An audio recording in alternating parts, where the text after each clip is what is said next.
どうして仲良くできないんだ、ゆっくりクロワンです。超進化への道は自ら切り開いてこそ価値がある、ゆっくりしろ2だぜ。今回話していくのはモテモテな王様ハートについてだよ。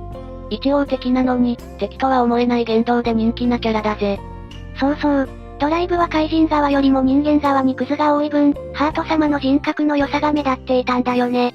ハートの人格の良さと人間のクズによって、どこが本当の悪なのか考えさせられる作品になったからな。作品に与えた影響はかなり大きいぜ。それじゃ、ハートについて話していくよ。ハート。というわけで、ハート視点で振り返りながら話していくよ。ハトハト。ロイミュードのリーダーであり、ロイミュード2の人間体。開発者版の天十郎から凄惨な仕打ちを受けたことにより人間全てを見返すという決意を抱き、新たな死となるべく仲間と共に活動を開始。真っ向勝負を挑む好戦的な性格で、ロイミュードの仲間たちを友と呼び個人の意志を尊重していた。本編登場は第1話終盤から、コアのみになったロイミュードにバイラルコアを渡していたぜ。コアさえ残っていれば復活できるのは番組的にもいいシステムだね。どういうことだぜ？平成2期話には完結の話が多いから、よく怪人を取り逃すじゃん。でも、ドライブならコアが残ってれば撃破してもいいから、また取り逃してるよってなりにくいんだよ。ああそういうことか。でも、コア逃したら一緒じゃないか？まあ、一緒だけど、撃破シーンがある分爽快感はあると思う。確かに1話もそんな感じだったな。その後の第2話冒頭ではベルトさんの夢から、クリムを殺害したのはロイミュードたちだったと判明するぜ。殺害に関与したのは初期モデルの1、2、3だぜ。この時点ではハートのナンバーはわからないが、人間体を持っていたことはわかるぜ。後々、なぜこの時点で人間体を持っていたのかも明らかになるんだよね。ああ、うまく設定がまとまってるぜ。場面は現代に戻って、ハートは人間から盗んだ車でブレンのところへ向かうぜ。私の推測になるんだけど、ドライブの最終回でとある白バイがしんのすけの車を盗難車と間違えて止めたんだよね。もしかしたらハートが盗んだ車と間違えたんじゃないかな？いや、色は真っ赤で似てるが形状は全然違うぜ。まあ、あの白バイの性格なら赤い車を片っ端から止めているかもしれないが、ブレンと会った後に進化体の姿が初披露されるが、それ以降裏方的な登場が多いぜ。それでもチェイスにバイラルコアを差し入れたり、他のロイミュードから愛されていることがわかるね。どっちもハート自身がロイミュードを友達として大切に思っているからだな。そんな友達に更生させることもなく、コアを破壊しているドライブには激おこだぜ。ハートからすれば友達を破壊しまくってるドライブの方が悪なわけだね。ああ、しかもロイミュード事件は必ずしもロイミュード側だけが悪いわけではないからな。人間は逮捕で済むのに、ロイミュードはその場で消滅させられるんじゃ怒る気持ちもわかるぜ。確かに。消滅した友達のためにも、ハートはドライブを倒しに来るぜ。その時にベルトさんの発言から、プロトドライブを倒したのもハートだったと判明するぜ。ベルトさんからすると、自分を殺害し、プロトドライブも倒しているからトラウマ的存在だね。ああ、ベルトさんもハートとの戦いは避けたかったが、しんのすけが変身したため戦うことになるぜ。デッドゾーンに入りつつも、熱い戦いをする両者は必見だね。二人とも普段は落ち着いているが、根は熱血漢だからな。心臓をも捧げる戦い方が二人にはよく似合っているぜ。ハートキャッチ物理。デッドゾーンを止めに来たチェイスによって、ハートは負荷で追いながらも無事だったぜ。デッドゾーンはチェイスが止めるのが約束だったもんね。実力的にもチェイスくらいしか止められないからな。負荷で追ったハートは休養中に心配してくるブレンの心を見通すぜ。イケメンにしか許されないセリフだね。相手もイケメンだけど。この展開をクリスマス会に持ってきたのは衝撃的だったぜ。ただ、同じ回で二人の仲を裂くことになるメディックが復活するぜ。カングヒロイン来た。メディックちゃんのサービスシーンが楽しみだよ。早速サービスシーンが流れるぜ。ハートの。そっちじゃないよ。まあ、綺麗な肉体ではあるけれども、メディックちゃんのサービスシーンが見たかったのに。それは V シネマで待つんだぜ。とりあえずしばらくはブレンとチェイスにでも任せて、ハートは休憩だぜ。服も着れるようになった頃、自らの存在に疑問を感じたチェイスに質問されるぜ。一度はお互い倒し合った仲なのに、過去のチェイスも褒めるハートの器はマジハート様。ロイミュードの王にふさわしいよな。そして、完治したハートは再び仮面ライダーたちに戦いを挑むぜ。今度はデッドゾーン同士の対決だね。ここでは事前にマッハと戦っていたのもあって、ドライブに圧倒されてしまうぜ。でも、自分の全力をぶつけられる相手ができて、嬉しそうだね。強い相手に嬉しく思うのは、なんだか戦闘民族みたいだぜ。後から金色になるしね。その後、またしばらくの間、休憩が必要になるぜ。なんて羨ましい休憩してるんだ。こんなの速攻で回復するでしょ。実際にすぐ回復してそうだが、しばらくはブレンとメディックのマウンティングに付き合わされることになるぜ。本人は気づいていないけどね。なかなか罪深い男だぜ。完治後、チェイサー対ドライブの邪魔をさせないためにも、メディックと共にマッパに挑むぜ。前回はデッドヒートにやられたけど、今度は圧倒できるくらい強くなってんのか。戦うたびに強くなってるね。しかも、マッパはデッドヒートをドライブへ送っているからな。超有利なハートたちだったが、ドライブ神経体に驚いて、その場は去っていったぜ。今回は休憩なしで OK だね。その後ドライブによって、チェイスが倒されたことを知った時は深く悲しんでいたぜ。理屈ではなく、感情的に悲しくなるのはロイミュードがただの機械ではないことを表しているね。地球に誕生した新たな種族だからな。まあ、ブレンとメディックはマウンティングに夢中で、ハートの話を聞いてるのかわからないが、この二人幹部から首にした方がいいんじゃ。ハートの性格上、首にすることはないだろうな。ちなみにロイミュードだけでなく、いざよいキュウエモンにも友と言っているが、断られてたぜ。別の種族が友達になるって簡単なことじゃないもんね。ニンニンコラボが終わった後、ハートはチェイスを連れ戻しに行くが、しんのすけと遭遇するぜ。ここでハートが1がしんのすけの父と関係あることを明らかにするぜ。伏線はあったけど、ハートが1じゃなかったのは驚きだったよ。普通に見てたら絶対に1だと思うよな。1本人もハートの方が王にふさわしいと認めてるくらいだからね。上からも下からも認められてるのはすごいよな。父のこともあってドライブと再び戦うが、チェイサーの介入で一旦収まるぜ。チェイスは無意識でハートをかばったけど、誰のために戦えばいいのかわからない状態だね。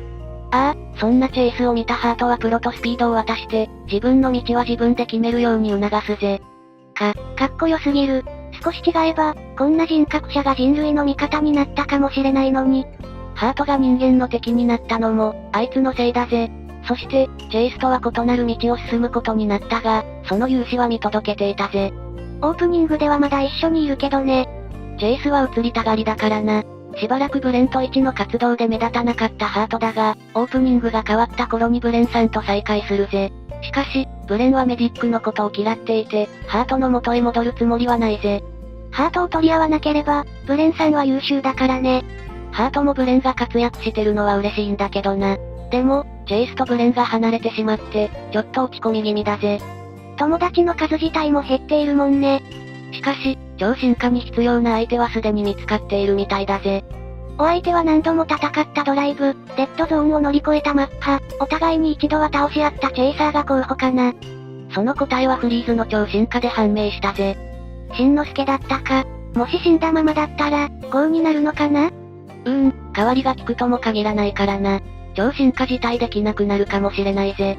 ドライブと戦うハートは超重加速を身につけて、強化されていたぜ。一応進化体で序列3番目のブレンでさえ、動けない超重加速だからかなり強いね。まあ、ブレンさんは力で戦うタイプじゃないから、仕方ないぜ。そんなブレンさんが超進化してブレン様になった時は、心から嬉しく思っていたぜ。こんなにも純粋に喜んでくれるなら、ハートのために頑張りたくなるよね。ハートも自身の超進化とバンのパッド回収のために、マッパと戦うぜ。デッドゾーンを超えたマッパでも、超進化を導く存在にはならないのか。マッパを倒してバンのパッドを奪ったハートだが、バンのパッドは強かったぜ。ハートを戦闘不能にするとか強すぎでしょ。バンのパッド回収には失敗したが、海外の友達が帰ってきたぜ。久々の友達に会えてハートも嬉しそうだけど、進化体を教えてくれないのは残念そう。まあ、進化体のスーツがあるとは限らないからな。そして、ついにメディックの悪用がハートにバレるぜ。メディックもハートのために行っていたけどさすがのハートも友達を犠牲にするやり方は許さないね。ここでしっかり怒れるのもハートの良いところだぜ。しかも、超進化の道は自分で切り開こうとするもんね。この回のハートはかっこよすぎだよ。戦闘面でも、自分の能力を全部明かした上で戦うからな。小細工なしの男の戦い方だぜ。てか、能力強すぎでしょ。ああ、超進化体を2体も撃破したタイプトライドロンでも押されるくらい強い能力だぜ。そんな二人が全力でぶつかったため、森の中まで吹き飛ぶぜ。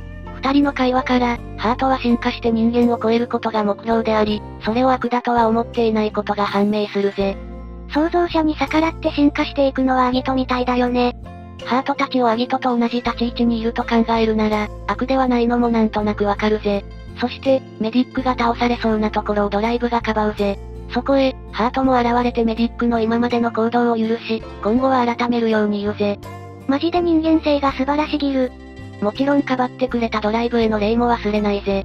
そのまま感極まり、戦おうとした時、超進化したぜ。来たー。どんくらい強いのか楽しみだよ。この回では直接戦わないが、次の回でドライブ、マッハを同時に相手するぜ。二人を相手にしても大したダメージを受けてないのは強すぎる。だが、万能の裏切りによって森へ飛ばされるぜ。そして、ハートの過去が明らかになるぜ。ハートのコピー元は万能の研究に出資しなかった実業家なんだね。やっぱ、この実業家も人格者で万能の本性を分かっていたのかな。そうかもな。だが万能は断られた腹いせに、ハートをひどい目に遭わせていたわけだぜ。この経験のせいで、悪意を植え付けられてないハートでさえ人間を支配する考えになるんだよね。ああ、結局全部万能が原因のわけだぜ。一人の悪意からここまでの争いになるってすごいな。さらに、第41話ではグローバルフリーズ時の過去も明らかになるぜ。プロトドライブだけで全滅させたのはすごいな。だが、みんなが絶望した時には必ず希望がやってくるぜ。希望の女神だね。女神のおかげでハートたちは復活し、プロトドライブを倒したわけだぜ。ハートがメディックのことを気に入ってるのも、この経験があったからなんだね。そんなメディックが万能の人質になったため、ハートは万能に利用されるしかない状態になるぜ。まさか自主的なガード弁当を見れるとは。一応、万能対策のためにブレンを逃がしていたが、そのブレンすらも自ら万能配下になったぜ。一番信用していた友達だったからこそ、余計に辛いよね。だが、ブレンの裏切りは全てハートのためだったぜ。シグマサーキュラーに力を貯めたはいいが、その余剰エネルギーはメディックを苦しめるぜ。止めたいけど、力を使い果たしたからただ叫ぶことしかできないんだよね。こんなの辛すぎるよ。その様子を見たブレンは自らメディックの身代わりとなり、ゆっくりと消滅し始めるぜ。そんな、ハートの笑顔を取り戻すにはブレンも必要なのに。その通りだが、ブレンの消滅はもう止められなかったぜ。初期モデルとして一緒にいた時間が長い上、自身を一番愛してくれた人物だから、ハートの悲しみや怒りは私たちには想像できないほどだろうね。この表情からもその気持ちがよく伝わってくるぜ。だが、その場は4の自爆で万能は離脱。まともに動ける状態になかったハートはマッハに助けられたぜ。ここで助けてもらえたのも、ブレンの勇姿のおかげだね。そして、今度はハートがゴーを助けるぜ。一回殺した万能に死以上の苦痛を与えるために、ライダーと協力してシグマの破壊を決意するぜ。すっごく熱くて盛り上がるシーンだけど、その後のハートのよちよち走りには笑っちゃったよ。曲げづらそうな関節をしているし、走りにくいスーツなのかもな。よちよち走りで上へ向かう途中、チェイスが消滅したことを知るぜ。ハートにとってチェイスは友達でもあるけど、敵味方どちらでも認めた戦士だから、悲しいよね。敵になっても尊敬してるから情報を与えたりして、優しくしてたもんな。チェイスがいなくなって、これで残る友達もメディックだけか。そのメディックもグローバルフリーズが始まるとまともに動けなくなったので、ハートとしんのすけでシグマに挑むぜ。最強の敵を前にライバルがタッグで挑むのは最高だね。だが、シグマに圧倒されるぜ。絶対絶命のピンチへメディックが現れ、命を懸けてしんのすけを回復。ハートたちの勝利を願い、消滅したぜ。メディックそんな、ハートの友達がみんないなくなるなんて。人間以上に深い愛があるからこそ、自己犠牲でいなくなってしまうんだぜ。友達たちの思いに応えるためにも、ハートはドライブと共にシグマに再び全力をぶつけるぜ。心臓部分にダメージを受けているのに、こんなに無茶して大丈夫なのか。どの道ここで倒せなかったら、世界は終わりだから身を犠牲にしてでも戦うしかないぜ。激しいぶつかり合いの結果、シグマを撃破したぜ。これで一件落着だね。とはいかないところが、ドライブのいいところだぜ。やっぱり戦うことでしか分かり合えないのか。でも、ハートの体はもう。それでも、ハートは戦うことをやめないぜ。たとえ、しんのすけからロイミュードに本当の悪意はないと言われようと、自信を失いたくないと言われようとも、戦うことを決してやめないぜ。ハートにとっては戦って、人間を超えることが目的なんだよね。もう自分の命が長くないことを分かっているから、自分が認めた最高のライバルである人間と決着をつけたいんだね。そうだな。ハートはその思いを込めた一撃をしんのすけに放つが、あと一歩のところで限界が来てしまうぜ。そんな、ハートまで。消滅が始まる中、ハートは人間に対して最初で最後の願いをこぼすぜ。今まで人間とは利害関係でしかなかったけど、しんのすけとはお願いをする対等な関係になれたんだね。ああ、だからしんのすけはハートにとって人間で初めての、大切な友達だぜ。何度もぶつかって、本音を言ってきた二人だからこその関係だね。そして、ハートは友達に見取られながら、消滅したぜ。ハートを。人間の敵ではあったけど、決して悪ではなく、周りから慕われる素晴らしいキャラだったよ。その通りだな。変に味方になることもなく、ここまで人間から尊敬されるキャラはなかなかいないぜ。視聴者からも尊敬されているから、仮面ライダーにまでなっちゃうしね。それは失敗した方だぜ。あ、こっちか。この姿はドライブ最終フォームであるタイプトライドロンを模している点がエモいぜ。そうだね。ストーリーもギャグ多めでありながらも、ハート様の勇姿を見れるいい作品だったよ。ドライブの配信を見てハマった人にはぜひ見てほしいぜ。それでは、ご視聴ありがとうございました。また見てね。